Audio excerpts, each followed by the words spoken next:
You're listening to the Natalie Parker Studio Podcast, episode number 11. In today's episode, we're talking about why you need more than talent to grow your art business. Let's dive right in. Welcome to the Natalie Parker Studio Podcast, the podcast for women artists who are ready to pursue their creative dreams so that they can thrive both in life and in business. I'm your host, Natalie Parker, artist and mentor to women creatives around the globe. In this podcast, I'll share with you the strategies, principles, and mindset that you need to build a purposeful and fulfilling creative business. If you're ready to be inspired, encouraged, and equipped to build the art business of your dreams, then you're absolutely in the right place. Let's dive into today's episode. Hey there, artists, and welcome to the show. First of all, wow, what an amazing response we've had to this podcast. Within our first week of launching, we hit the number one spot for the visual arts podcast, both in Australia and also back in New Zealand, my homeland. Now, this is all due to you. Thank you so much for tuning in, for subscribing to the show, and for leaving a fabulous review. Now, if you haven't had the chance to go and leave a review, simply go to ratethispodcast.com/Natalie Parker and write your review, and you can check out those amazing reviews there. Like this one by Melissa Borland, who is from Melissa Borland Artwork, who says, super helpful and fun to listen to. Natalie has paved the way for many of us art dreamers. She's done the work herself and been through just about anything an artist can go through. Here in her podcast, she shares personal stories, advice, and tips on all things art business. Super grateful for all her counseling and willingness to help other women artists accomplish their dreams. Oh my gosh, thank you so much, Melissa. What a fabulous review, and you are right. I have been through a lot, but I love the fact that I have been through so much because it allows me to support you, and it allows me, like you said, to support so many women artists around the globe, because I'm all about you. You're tuning in, listening right now. I'm all about you pursuing your creative dream, whatever that means for you. So if you want to be a hobby artist, rock on and do that. If you want to do it part-time while you have a full-time job or you raise your family, awesome. If you want to go on to run your full-time business, be a full-time artist and really see how far you can go, then I'm here to support you for that as well. But my heart has always been for you to run your own vision and your own plan. And I know that if your heart of hearts, if you desire to be an artist, if you desire to generate an income from it, or just to have it in your daily practice to fulfill you, then I'm here to support you with that. So in today's topic, we are going to be discussing why you need more than talent to grow your art business. So here's the thing, when I first started with my creativity, and many of us are in this position, I have a lot of students who are in the confident brush, who are absolute beginners, some who have been painting for years, okay? But we're all at that place where we always want to improve our artwork, right? We always want to improve our talent. And there's this constant sort of pressure on us, I think often we put it on ourselves, to improve our style and to keep moving forward, because we kind of connect our talent to our art sales. So what happens is we tend to think that when we put an artwork out there and it doesn't sell, we sometimes think that's because simply the work isn't good enough. And so what we do is we go back into our studio and we're like, well, I'm not good enough. I need to learn more. So we just spend hours and hours perfecting our craft. And then we go through that same process again, and those sales don't come in. And this is what happened with me. So when I first started painting, I started painting back in 2009. Okay, so like seriously wanting to really hone my skills and to start to sell my work. Now, I went to art school from 2003, but in art school, I actually majored in sculpture and printmaking. I thought when I went to art school that I would be a painter. Now, what happened was I actually had a situation where I think it was my first year, we learned all the different disciplines. I didn't get very high marks for my painting work at that time, okay? And I don't know, maybe my work just wasn't the teacher's vibe or whatever. Now, I took that really personally, and I took that to mean because my marks weren't high enough that there was no way that I could continue to major in painting and have success. Then I went on to do an elective in sculpture, so we went through different disciplines in our first year. Now, I did really well in sculpture. There were a couple of reasons for that. One was it was very conceptual and I was quite good with thinking outside the box. The other was that I come from a family, my father runs his engineering business, my brothers are builders, the other one's an electrician. I know the hands-on building, practical 3D stuff, so I did really well with sculpture.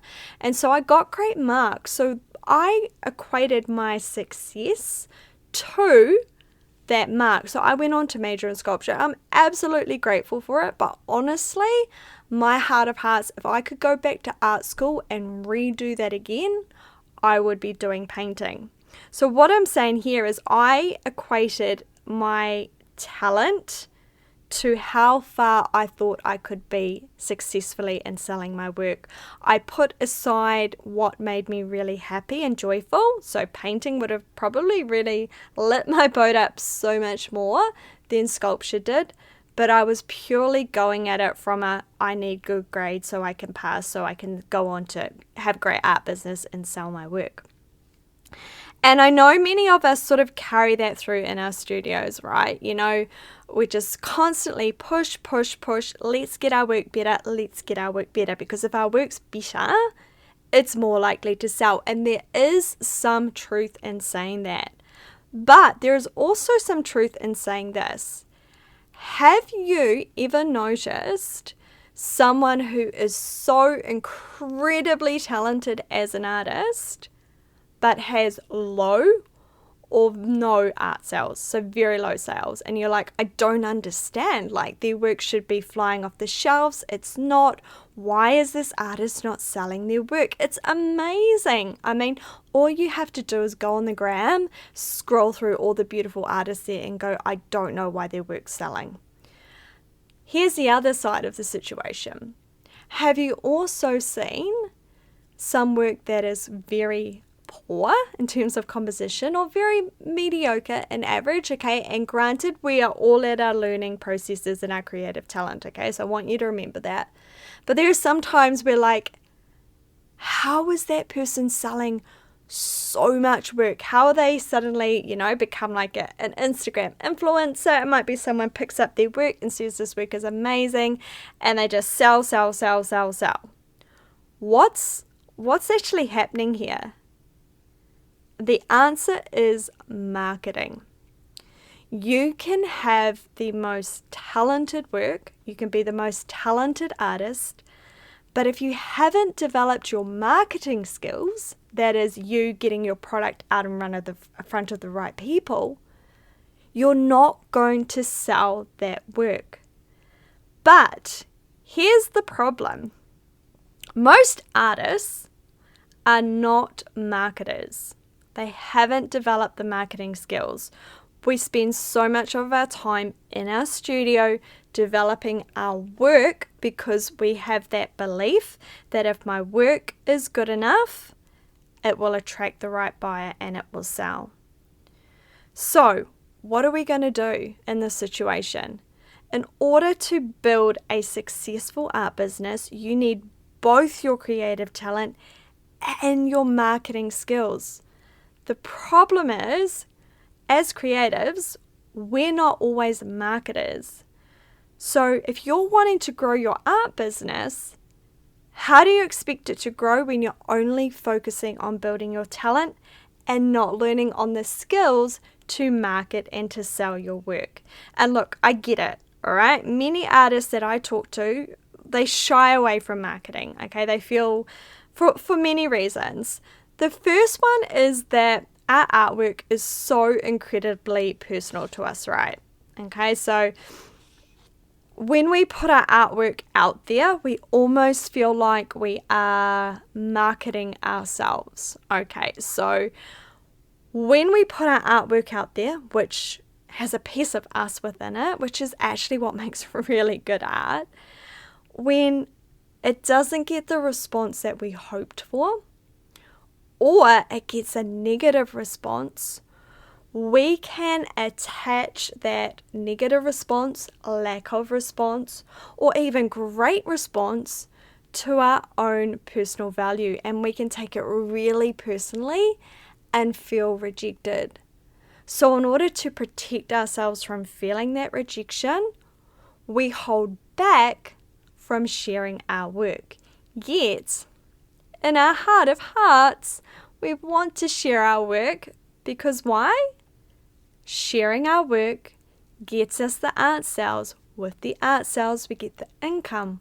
With the income, we can continue to create artwork and do what we love. So it's a cycle that goes on and on. The second reason that artists shy away from marketing is it can feel salesy, right? We think if we share our work, if we offer it for sale, if we post too often, people are going to be turned off. They're going to be like, why is this artist sharing their work all the time? Or Nat, can you just stop posting your work? Can you stop offering it for sale? I've had enough. Like, I love your work and I want to follow your journey, but no, please don't sell to me. And that's what we're thinking in our minds, right? But in fact, at the other side, that's actually not what they're thinking. But if it is what they're thinking, if the person's saying, hey, look, I don't want to see too much of your work, stop selling to me, then why would you want them following you? Because at the end of the day, isn't it about you connecting your work to the right client to get those sales, to bring joy and beauty into their lives? Because your work has incredible value. The third reason that artists shy away from marketing is that we haven't learned how to market our work in an authentic way that represents us and our style. And I think this connects to the point number 2. We feel marketing is salesy because we don't know how to apply those marketing skills to us to make them personal to the style that we like. So we kind of just step away and don't even bother. So while we're talking about marketing, let's kind of unpack, okay, Nat, that's cool, but what is marketing? Like, what do you mean? Very, very simply, marketing is to advertise or promote something, okay? So whether it be your artwork, your prints, if you're offering art classes, workshops, whatever you're doing. Marketing is an action a person takes to attract an audience to their products or services. During this process, you are building connection with your audience through branding and advertising with the goal of converting your audience into a paying customer. So marketing. How can we use marketing in our work to increase our art sales rather than just relying on our talent? And I'm going to give you the 3-step process that I teach, and which is what I've built my whole art business A to Z program around, which goes deeper into the how-to of this. So the concept is this. With marketing, just like that definition I just read to you, the first thing you need to do is you need to attract an audience, okay? Ideally, your potential customers. So what methods or strategies do you have in your business right now to attract people to your ideal customer? And I call it raising consciousness. Just think of someone's like, they have no idea you exist. They have no idea you're a fabulous artist, the products you service or services you offer. How are you attracting them to your work? So are you sharing your work on social media? And I don't know how many times I've had this conversation with my students. They tell me, now I want to sell more work. And I'm like, cool, show me your Instagram. Where's your work? Are you sharing it? Are you showing up, showing your product, showing your process? And often the answer is no, or yes, now I am, but just a little bit. So if you're wanting a sale, your work sitting in your studio, it's not going to magically get some legs, or kind of cool if it did. It's not going to magically get some legs, walk out and go and attract itself to the right ideal client.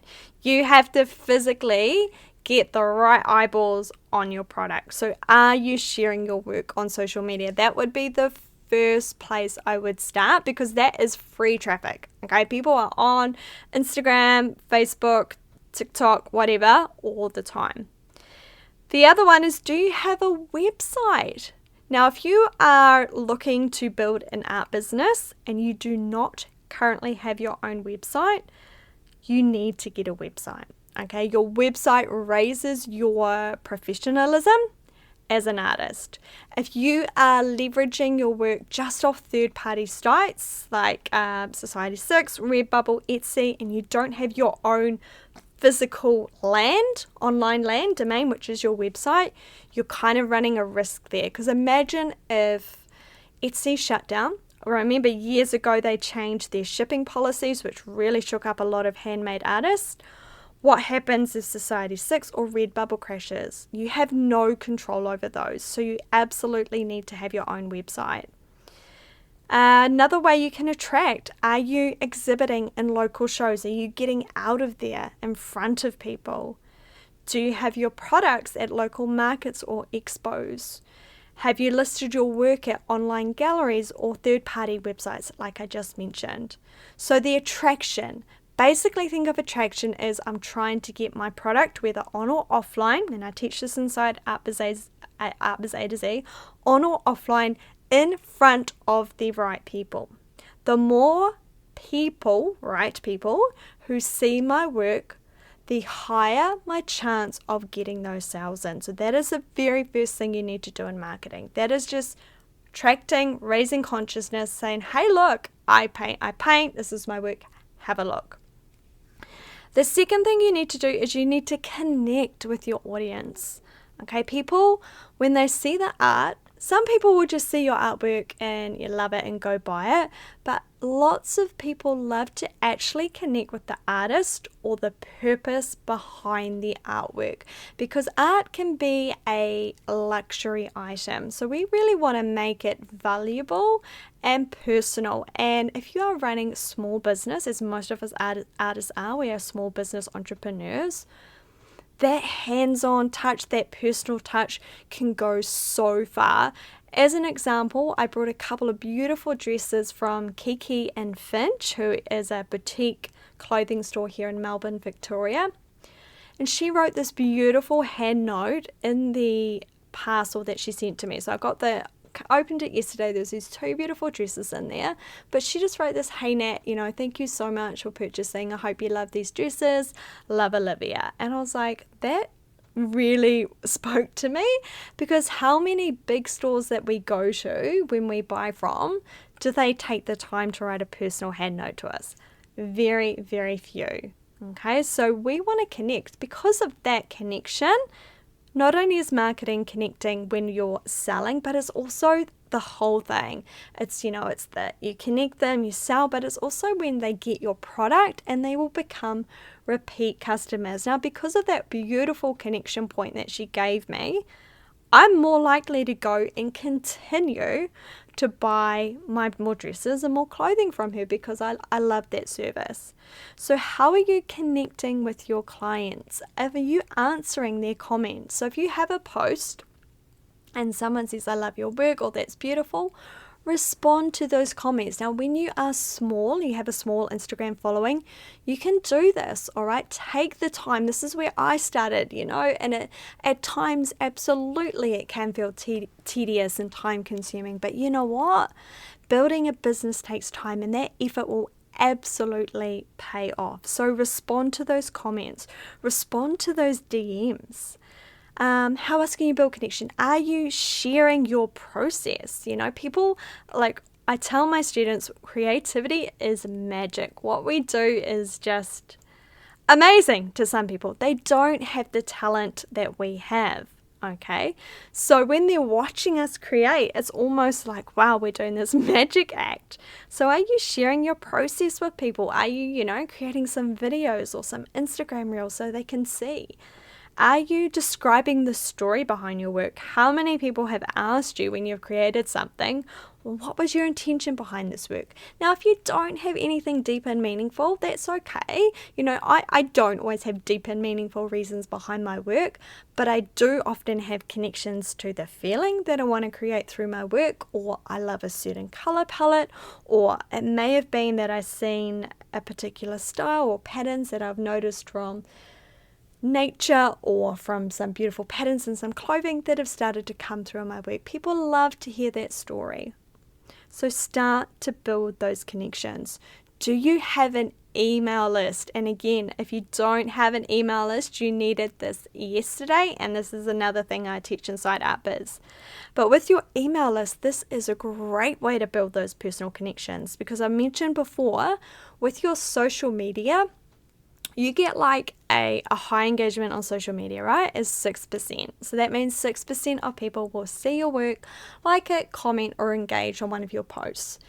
With your email list, a good open rate is 25 to 30%. So that means you have 25 to 30 people out of 100 actually seeing what you have, and because they've opened your email, they're more likely to read it or skim it, and you can start to build that personal connection through emails. I have people on my email list who have been on my email list for 5 years, all right, who love to see my journey. They've seen me go from when I was working as a teacher and building my business on the side to now where it's at with 6 figures, and they're just blown away. They love the story, they love the journey, and want to support me. So have that email list to build that connection. The stronger that connection with your potential client through your marketing, this is a marketing strategy, the easier it is going to be to go into stage 3, which is conversion.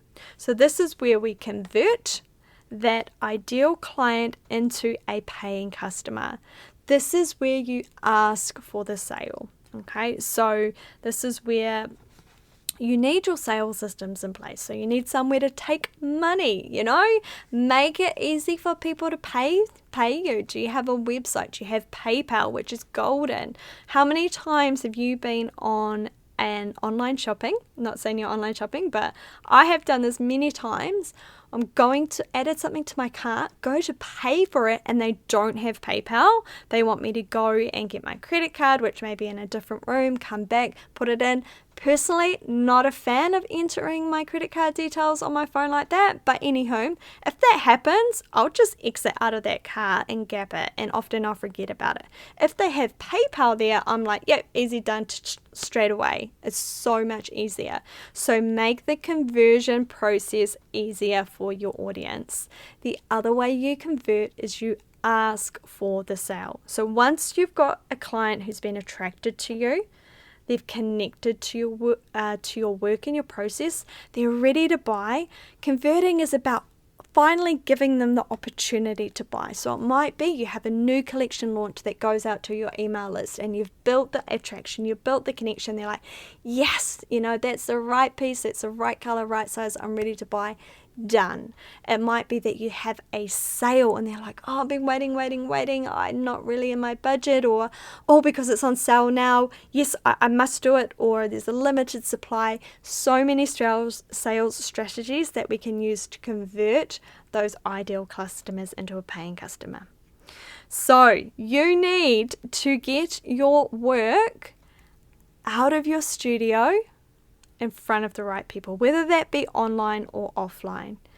While your talent is incredibly important to ensure you deliver a quality product to your customer, if you don't have a marketing strategy in place to attract the right client, to connect with them, and to convert them, you're simply going to be left with work piling up in your studio. Talent, while absolutely beautiful to look at, it does not pay the bills. Sales do, and sales come by marketing. I want you to be able to make the income that you desire from your creative talent. And in order to do that, you're going to need to learn your marketing skills. If you take the time to learn how to market your artwork, your sales will increase and you'll be able to do what you love while having extra income for you and your family. And I know, how good would that feel, right?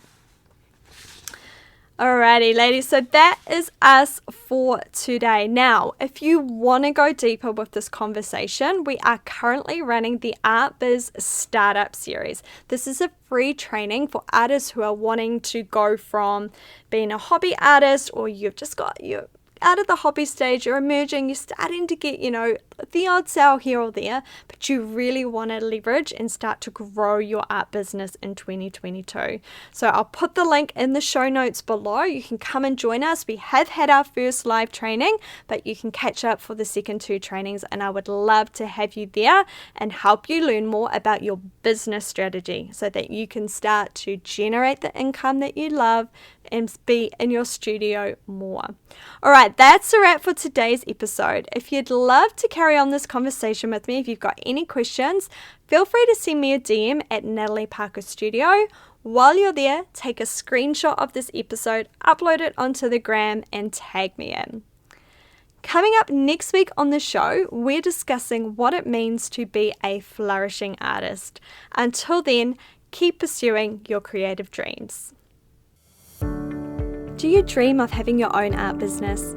Is 2022 going to be the year that you step out, go after your desires, and start to build the art biz you've been dreaming about for years? If you are, but you also have no idea how or where to start, then you're gonna love this. On Jan the 20th, I'm kicking off a free training series for artists called the Art Biz Startup Series. In this 3-part training, you'll get clear about what you want for your business, you'll learn multiple ways to make money, and you'll learn my simple 3-step sales system that you can use over and over again to finally get those art sales coming in. So if you're ready to finally do what you love, to be fulfilled in your days, and to have the extra income for you and your family, then you're going to want to register for this free training today. Click the link to register in the show notes below. I can't wait to help you turn your art biz dream into a reality this year.